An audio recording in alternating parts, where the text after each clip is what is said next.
दही के साथ मुख्तलिफ किस्म के रायते तो हम बनाते रहते हैं, लेकिन आज हम आपके लिए बहुत ही मुख्तलिफ और मज़ेदार टमाटर के रायते की रेसिपी लेकर आए हैं, जो कि बनाना बहुत ही आसान है और जायके में ये बहुत ही लाजवाब बनता है। तो चलिए जल्दी से इस रेसिपी को बनाते हैं। बिस्मिल्लाहिर्रहमानिर्रहीम। अस्सलामु अलैकुम।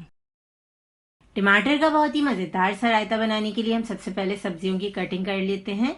इसके लिए हमने 4 मीडियम साइज के टमाटर लिए हैं। खीरा लिया है, हमें आधे खीरे की जरूरत पड़ेगी, तो आधा खीरा हम रख देते हैं और आधा हम इस्तेमाल कर लेते हैं। इसके अलावा हमारे पास एक लेमन है, तो हमें 1 टेबल स्पून के बराबर लेमन जूस चाहिए। लेमन को भी हम काट लेते हैं। हरी मिर्च ली है हमने, 1 हरी मिर्च है हमारे पास। अगर आप हरी मिर्च पसंद करते हैं तो हरी मिर्च डालिएगा, वरना आप स्किप भी कर सकते हैं। तो हरी मिर्च को हम बिल्कुल बारीक बारीक सा काट लेंगे। इससे ये होगा कि बहुत ही अच्छा सा टेस्ट भी आ जाएगा और हरी मिर्चों की जो तेजी होती है वो एकदम से आपके मुंह में नहीं आएगी और बहुत ही मज़ेदार सा फ्लेवर हो जाएगा रायते का। वैसे आप मोटी वाली हरी मिर्च भी इसमें इस्तेमाल कर सकते हैं। तो हरी मिर्च को हम बिल्कुल बारीक बारीक सा काट लेंगे।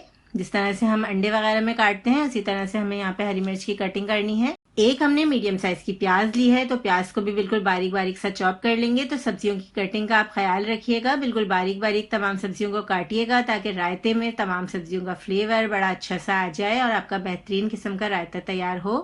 तो रायता बनाना कोई मुश्किल काम नहीं है, लेकिन आज हम बहुत ही मुख्तलिफ और मज़ेदार सा रायता आपके लिए तैयार कर रहे हैं।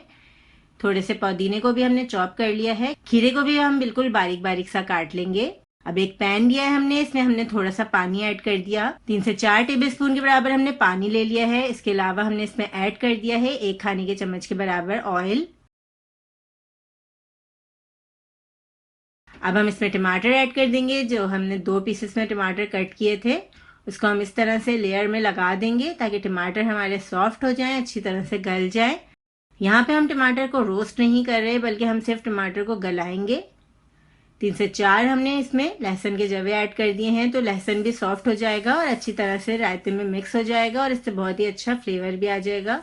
टमाटर आप देख सकते हैं बहुत ही अच्छे तरीके से गल चुके हैं, तो टमाटर का छिलका हम हटा देंगे। टमाटर के छिलके की हमें बिल्कुल ज़रूरत नहीं है, क्योंकि हमें स्मूथ बिल्कुल मज़ेदार सा इसका पेस्ट बनाना है। अब टमाटर के तमाम छिलके आप देख सकते हैं कितने आसान तरीके से निकल गए हैं, कोई मुश्किल नहीं हुई। अब स्पैचुला की मदद से हम इसे यहीं पे मैश करते जाएंगे और थोड़ी बहुत जो इसमें कसर रह जाएगी वो हम इसे कांटे से मैश करके निकाल लेंगे। तो बहुत ही ज़बरदस्त फ्लेवरफुल यहाँ पे टमाटर का रायता तैयार हो रहा है। दही के रायते से बहुत ही मज़ेदार लगेगा आपको।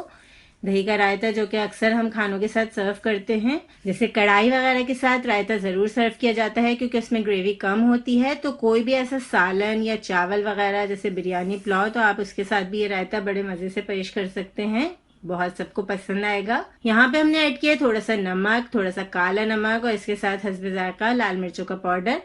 1 टेबल स्पून के बराबर हम इसमें लेमन जूस ऐड कर देंगे। बहुत ज़्यादा खट्टा नहीं करेंगे, क्योंकि बहुत ज़्यादा खट्टा कर देंगे तो इसका फ्लेवर अच्छा नहीं लगेगा।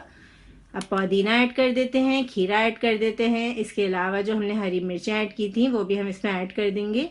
बहुत ही मज़ेदार यहाँ पे हमारा रायता तैयार हो रहा है। बहुत ही झटपट बनने वाली ये रेसिपी है और ये तमाम वही इंग्रेडिएंट्स हैं जो हमारे किचन में मौजूद होते हैं। तो बहुत ही बेहतरीन सा हमारा यहाँ पे रायता तैयार हो गया है। हमने टमाटर का स्पेशल रायता तैयार किया है, जो कि शायद आपने पहली बार ही सुना हो। तो रेसिपी को ज़रूर ट्राई कीजिएगा। अल्लाह हाफिज़।